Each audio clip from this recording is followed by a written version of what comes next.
Hello, welcome back. We're getting ready now to make the Mamma-Llama loving white beans.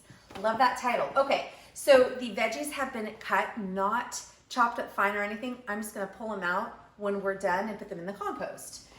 So big guys right here. And I'm just gonna leave these guys pretty big. All right, so I'm gonna show you this. Here are the beans right there. They've been rinsed. I picked through them to make sure there weren't any big or small rocks. And then any of the guys that look kind of off, I pulled out. So I'm gonna add all these guys in. The heat's not on, you can see. My thyme, the lime leaf that I love, and then this guy. I'm just gonna bend it in there. Okay, now I am taking my water and I'm gonna fill it up just so it's about 2 inches, 3 inches above where the beans sit. And that's all you do. Turn on the stove. Now it's really important that you spend time and you let it boil. You wanna boil it for about 15 minutes or so. So we've got it up to a nice roaring boil, a couple minutes in, and it is smelling delightful. Nice and earthy. I can smell the onions, the thyme. It's just awesome. So we're gonna keep this uncovered for another 10 or so minutes, and then we'll bring it down to a nice low boil and partially cover it. Okay, so while this is boiling, I want to offer a couple of fun facts about beans and why they're so magical. So beans are a fantastic source of fiber. Fiber is really important for our diet, for our health. In certain countries that have much higher fiber intake than, let's say, I don't know, here in America, there are lower rates of diseases like diabetes. In the US, the average person takes in about 12 to maybe 18 grams of fiber a day, when really we should be striving for 50 or more grams of fiber. So the fiber is important because it gives us a sense of fullness. If we feel full, we may not eat quite as much. So that's kind of good news, right? There's also been some suggestion and support that it can help lower blood pressure. It can also help control your cholesterol and has a ton, the beans. Let's go now to the beans specifically. They have a ton of nutrients in them.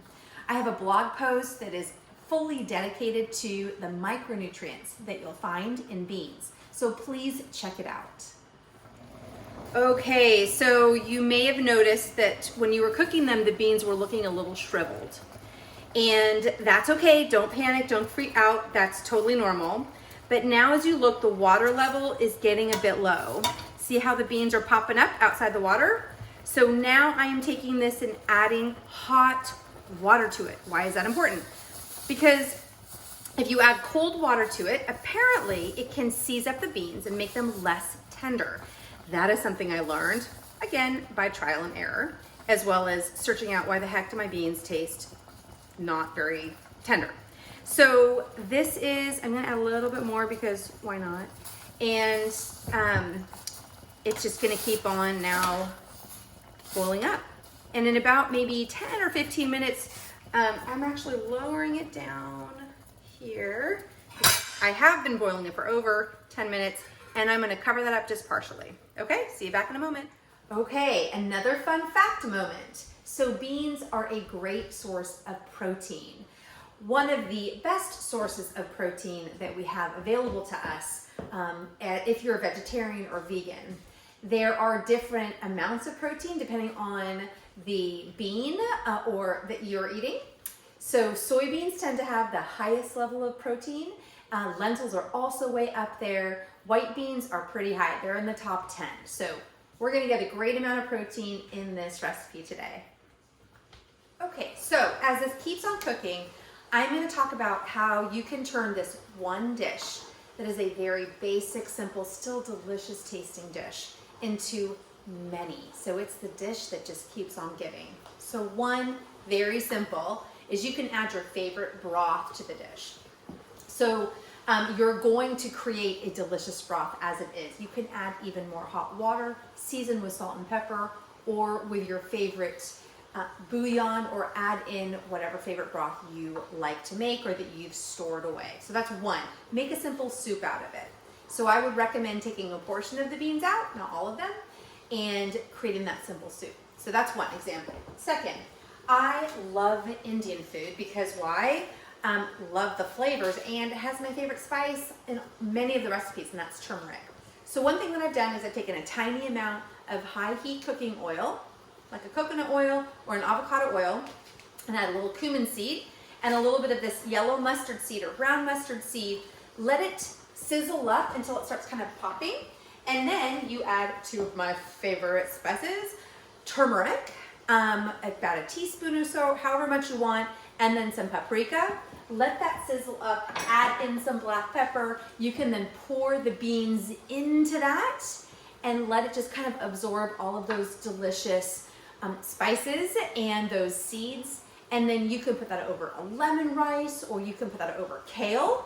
I have kale here in my fridge already cut up all the time. I'm always ready to have kale or some type of other fiber source as I'm cooking. As I'm eating, excuse me. The other thing, this is another great seasoning. It's in my blog. I've linked the recipe to the blog. This is called Sazon. It's a Spanish seasoning. So I'll put this over the beans, a little bit of the broth that's already in there. So it creates a very different flavor profile. And then I would put that over something like a brown rice, the kale. I can even turn that into a soup. That's delicious. All right. Then I have the basic taco stuff. We love taco nights here at our house, and it's been fun to get creative in making tacos that are vegetarian or vegan.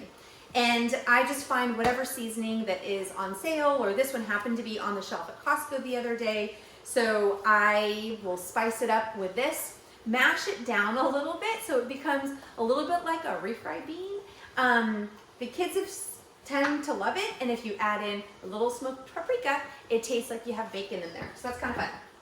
Mama-Lills, also just as is, adding in a little bit of Mama-Lills. This is what I get. I've purchased or found at Costco. This is so good. So again, you can rinse off the oil if you don't want the oil on it. That's totally fine. It's still going to be so flavorful. Adds a little bit of a kick.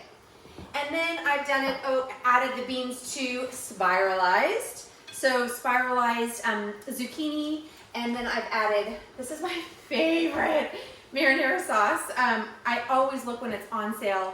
I always stock up on it. Rouse, specifically the marinara sauce. Do not go buy it all because I will be very sad if I can't find it on the shelves.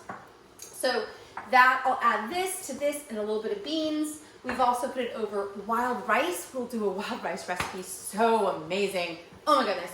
So we'll put it over wild rice, or again, kale, my favorite, and then you can add eggplant. We'll do an eggplant recipe in a couple weeks. I love eggplant, so good. And there's a special way that I like to prepare the eggplant. So we can add that. Again, just make the eggplant the way you love it, and then add the beans on top of that. It transforms the dish. And then another fun thing I have here, add a little bit of lime or a citrus. I love lemons, I love limes. I try to always have them on hand. And then add in an avocado, especially if you're putting in a salad. Great, great, great source of protein, great source of vitamins, great source of fat. This is just such a great fruit. So those are some tips and tricks, ideas on how you can take a very, very basic bean dish that just gives you a nice canvas, and then you create beauty out of this canvas. All right, thanks. All right. So I want you to see that they're plumping up. They're still very firm, but they're plump. They're not shriveled anymore. They still have a good amount of time. The bigger the bean, the longer it's going to take for it to get to cook. So that would be one reason why you would soak the beans overnight, is to shorten down the cooking time. And the one bean I definitely do like to soak overnight is the chickpea, because the chickpea is a big bean. So it'll take a lot longer to cook. So I'm gonna put this top back on and let it keep cooking. Okay, so we're coming to the end of the cooking process. And what I've noticed is my beans are slightly separating from their skin. So what I did is I walked away for a little too long, and the heat was a little too high, and that's okay. And so that's one of the reasons why that skin can separate. So if that happened to you as well, don't fret, they're still gonna be delicious. But what you wanna do next time, well, what I'm gonna do next time is watch it a bit closer and then keep it on a lower simmer or a lower boil after that 12 to 15 minutes on that really high heat. So that's a great lesson. I'm gonna go ahead and salt it now. So I wanna be very careful on how much I salt it. I don't wanna do too much, but if you do too much, don't worry, because all you have to do is add in a little extra water. So that is going to increase your broth. Again, I love the broth that the beans make, and it just tastes delicious, and you can use it even if you're gonna be cooking rice or other things. So from here, I'll let this cool on the stove for a little while, then I'll put it in some containers and store it in the fridge. And I store it for a week or two, tastes delicious, and like I said, there's gonna be a lot of potential dishes you can make out of it just by varying up the spices. Thank you so much for joining me cooking today. I had fun, I hope you had fun. I know I've got a good amount of my white beans, and we're gonna make some fun recipes with that, and a lot of my broth. I'm very excited about that. So take a moment, if you have time, check out the website. There's a ton of great information there. Fun stuff about carbohydrates, about fiber, and a little tiny piece about flatulence. So it could be a little fun to do as a family or not. Anywho's, okay, see you next time. Thank you so much. Until we meet again, be well.